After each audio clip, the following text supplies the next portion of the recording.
नमस्कार. हा व्हिडिओ फक्त महिलांसाठीच आहे असा नाही, तर हा व्हिडिओ दादासुद्धा पाहू शकतात. कारण की ते आपल्या बहिणीसाठी, ताईसाठी, बायकोसाठी, आईसाठी सुद्धा जर काही त्यांना स्वतःच्या पायावरती उभं करण्याचा किंवा त्यांच्यासाठी काही चांगला विचार करणार असतील, 4 पैसे कमवण्याबाबतचा, तर नक्कीच हा व्हिडिओ सर्वांनी काळजीपूर्वक आणि लक्षपूर्वक ऐका.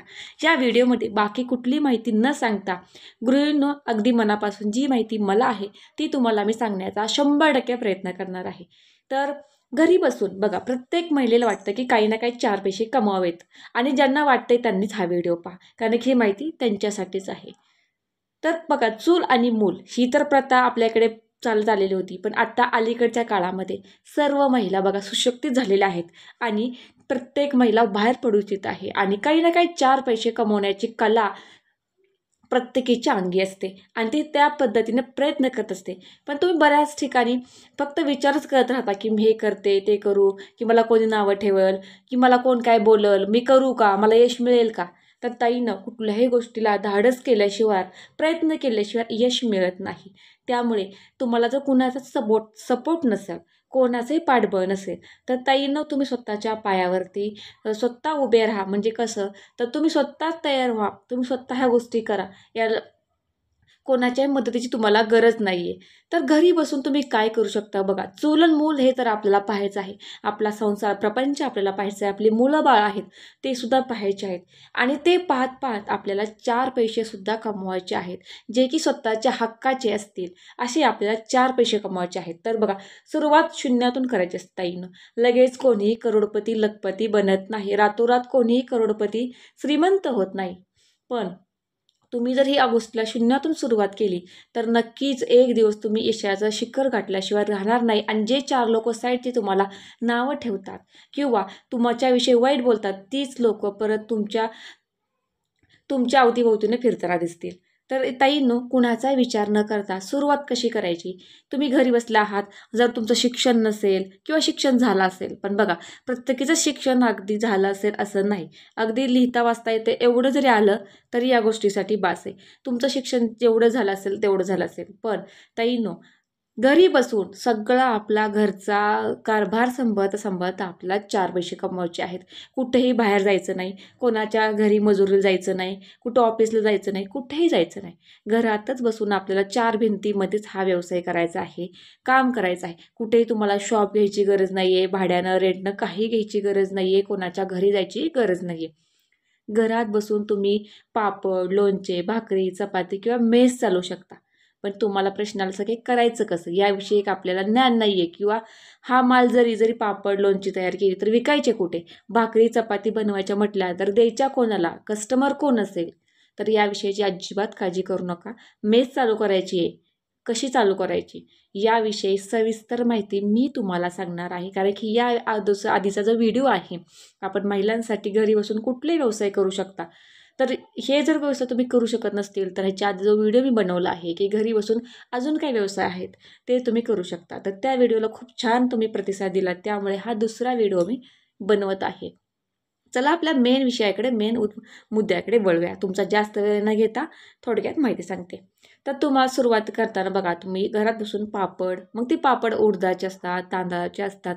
ज्या पद्धतीचे पापड तुम्हाला येतात किंवा येत नसतील पापड, तर तुम्ही अगोदर शिकून घ्या. यूट्यूबला बऱ्याच रेसिपी आहेत किंवा तुमच्या आईकडनं, आजीकडनं किंवा ज्यांना कोणाला चांगले पापड बनवता येतात त्यांच्याकडून शिकून घ्या. सुरुवातीला तुम्ही शिकून घ्या, चांगले पापड बनवायला शिका आणि तेच पापड तुम्ही बनवून तुम्ही दुकानदार असतात बघा, दुकानदारांना सुद्धा सुरुवातीला कमी रेटमध्ये देऊ शकता. यावेळेस तुम्ही जास्त फायदा, नफा बघायचा नाही. फक्त आपले भांडवल जाऊन थोडेफार पैसे आपल्याला वाचतील. कारण की आपल्याला आपला बिझनेस वाढवायचा आहे. इथे आपल्याला नफा कमवणे हा जास्त उद्देश नाही आहे. आपला बिझनेस मोठा करायचा आहे. तर तुम्ही आसपासच्या दुकानामध्ये जाऊन तुम्ही ही विक्री करू शकता आणि त्यांना तुम्ही पटवून देऊ शकता की हे, किंवा ओळखीच्या दुकानात पण तुम्हाला जे ओळखतात त्याच्या ठिकाणी जाऊ शकता आणि दुकानामध्ये विक्रीसाठी तुम्ही पापड स्वस्तामध्ये देऊ शकता. त्याचबरोबर मोठमोठे बघा हॉटेल असतात किंवा जे मोठे मेस असतात, अशा ठिकाणी सुद्धा तुम्ही व्हिजिट देऊन ताईनं तुम्ही हे पापड विकू शकता. लोणची पण त्याच पद्धतीनं ज्या प्रकारचे बघा, आता उन्हाळ्याच्या सीझनमध्ये किती लोणच्याचे प्रकार असतात, किंवा बऱ्याच महिला घरी बसून कितीतरी पैसे लोणच्यामधून कमवतात. पण बघा, लोणचे परफेक्ट येणं आणि ते जास्त काळ टिकणं ही महत्त्वाची गोष्ट आहे. तर या तुम्ही टेक्निक या गोष्टी शिकून घ्या आणि मग याच्यामध्ये उतरा. पण आता काहींना असेल की आम्हाला पापडे व्यवस्थित येत नाहीत आणि लोणचे येत नाही, जाऊ द्या, भाकरी चपाती तर प्रत्येकाला येते. का तर भाकरी आणि चपाती आणि पोळी ही आपण आपल्या घरामध्ये पोळी आपण सणाला बनवतो, पण भाकरी आणि चपाती प्रत्येक घरामध्ये रोज बनली जाते. त्यामुळे ताईनं प्रत्येकाला चांगले येणारच. त्यामुळे तुम्ही काय करा, भाकरीच्या ऑर्डर घ्यायच्या हॉटेलकडनं. बघा, तुम्ही भाकरीच्या ऑर्डर घेऊ शकता किंवा चपातीच्या पण ऑर्डर घेऊ शकता, किंवा असे काही ठिकाणी मेस असतात, त्यांना पण बघा, त्यांना पण त्यांच्याकडे बघा चपाती लाटणारी बाई असतात, पकोडा लाटणारी बाई असतात. तर अशा वेळेस पण तिथं जाऊन तुम्ही विजिट करू शकता आणि त्यांचं काय ठरलेली अमाऊंट असेल किंवा जे काही त्यांना रोजचं टार्गेट असेल की आम्हाला रोजच्या 100 चपात्या द्या, 50 चपात्या द्या, तर अशाही तुम्ही ऑर्डर घेऊ शकता ताईंनो. आणि अशा ऑर्डरमधून घरी बसून बघायला कुठलंही तुम्हाला भांडवल घालायचं नाही आहे, ₹1 इन्व्हेस्ट करायचा नाही आहे. तुम्हाला फक्त त्यांना बनवून द्यायचं आहे, त्यांची ऑर्डर घेऊन त्यांना पैसे द्यायचे आहेत.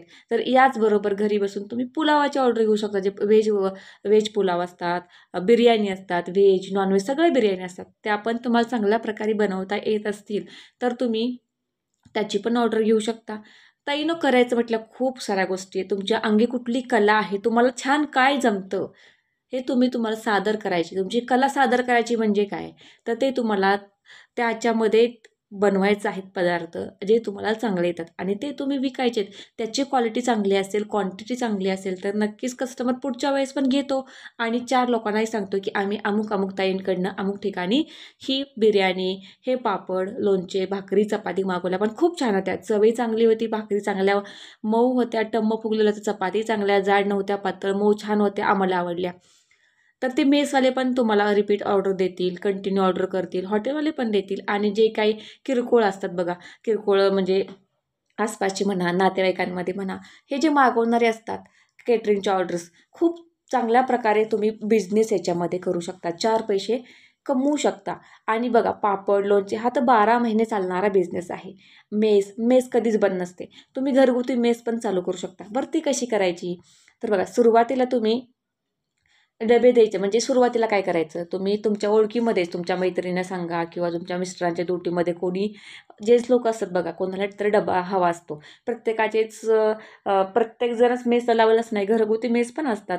तर तुम्ही सुरुवातीला एक डबा घ्या, तो डबा अगदी छान प्रकारे द्या, त्याची टेस्ट चांगली बनवा, चपाती, पोळी, भाजी जे काही तुम्ही ठरवणार आहे मेनू, आणि त्याप्रमाणे तुम्ही ₹100-200 कमी प्रमाणात द्या. बघा, जर 3,500ला तुम्ही डबा देत आहे, 3ला देत आहे, तर ते ₹100 कमी करा. म्हणजे त्या ग्राहकाला सुद्धा वाटतं की हां, इथे स्वस्त आहे आणि मस्त आहे, जेवणसुद्धा मस्त चविष्ट आहे आणि स्वस्त आहे. त्यामुळे तो तुमचा डबा अजून 4 लोकांमध्ये बसताना जेव्हा ते 4 लोकही तुमची भाजी खातात शेअरिंगमध्ये, त्यावेळेस ते नक्कीच विचारणार की बाबा कुठे लावला डबा, किंवा अजून कोणाला लावणार असेल तर आवर्जून त्यांना विचारणार की बाबा तुझ्या भाजीची टेस्ट छान आहे किंवा तू लावला डबा कसा आहे, तर मलाही लावायचा आहे. म्हणजे असे ग्राहक आणि ग्राहक जोडायचे बघा ताईंनो, असे ग्राहक आणि ग्राहक जोडायचे आणि तुम्ही घरगुती 2पासून 4, 4पासून 8 असे डबे वाढवत, जशी तुमची कॅपॅसिटी आहे तशी तुम्ही घरगुती जेवढे डबे बनवू शकताय ते एवढे बनवायचे. नंतर इतका तुम्हाला लोड येईल की बघा, तुम्हाला अक्षरशः तुम्हाला भाजी बनवण्यासाठी किंवा पोळ्या लाटण्यासाठी सुद्धा तुम्हाला बायका ठेवायला लागतील. इथपर्यंत हा मोठा व्यवसाय गेलेला आहे. काही लोक या व्यवसायातून अगदी करोडपतीसुद्धा झालेले आहेत. अगदी घरगुती मेसपासून त्यांनी मोठे बाहेर मेस खानावळसुद्धा खोललेले आहेत, मोठे हॉटेल चालू केलेले आहेत. असे कितीतरी ताईंना उदाहरणं आहेत. त्यामुळे घरी बसून 4 पैसे कमवायचे लक्षात ठेवा आणि रोज एकच स्वप्न तुमचं ठेवा, ध्येय, की मला अजून पुढे जायचं आहे. आज 4 डबे भेटलेत ना, तर उद्या 5वा डबा कसा येईल माझ्याकडे, हा टार्गेट ठेवता येईन. रोज एकच डबा वाढवायचं बघा. रोज एक डबा जरी वाढवायचं बघितलं तरी पण बघा, महिन्याचे 30 डबे नाही झाले तर 10-15 तर डबे वाढतील तुम्हाला. नक्कीच वाढतील ताईनं. पण टार्गेट 30चं ठेवा, तेव्हा तरी 10 ते 15 डबे तुम्हाला वाढतील. अशा प्रकारे तुम्ही शून्यातून चालू करा. कोणीसुद्धा लखपती नसतं किंवा कोणी शून्यातून विश्व निर्माण करता येईन. डायरेक्टच तुम्ही बाहेर खानावळ खोलाल तर ते खूप त्यासाठी भांडवल लागतं. आपल्या गोरगरिबांसाठी शक्य नाही आहे. पण ते ज्याच्याकडे पैसा आहे, भांडवल आहे, ती लोकं करतात. डायरेक्ट हॉटेल टाकतात, खानावळ टाकतात. पण जर आपल्याला कोणाचंही पाठबळ नाही आहे घरातून, सगळ्यांचा विरोध आहे आणि आपल्याला पैसे तर कमवायचे आहेत, तर त्यासाठी हा व्हिडिओ आहे. त्यासाठी तुम्ही शून्यातून निर्माण करा सगळ्या गोष्टी. तर तुम्ही पापड लोणचे असे कितीतरी बिझनेस आहेत. तुम्ही शिलाई मशीन करू शकता, शिलाईचे काम, अगदी विणकाम, कितीतरी पिकोफॉल, कितीतरी आता पिकोफॉल वगैरे एवढे त्यातून तुम्ही फक्त जेमतेम पैसे कमवू शकता. पण तुम्ही जास्त त्यातून ग्रीप नाही घेऊ शकत, अशा गोष्टी आहेत. त्यामुळे हा जो होम बेकरचा जो बिझनेस आहे यातून तुम्ही लखपतीसुद्धा होऊ शकता. एक गोष्ट तुम्हाला मी सांगते.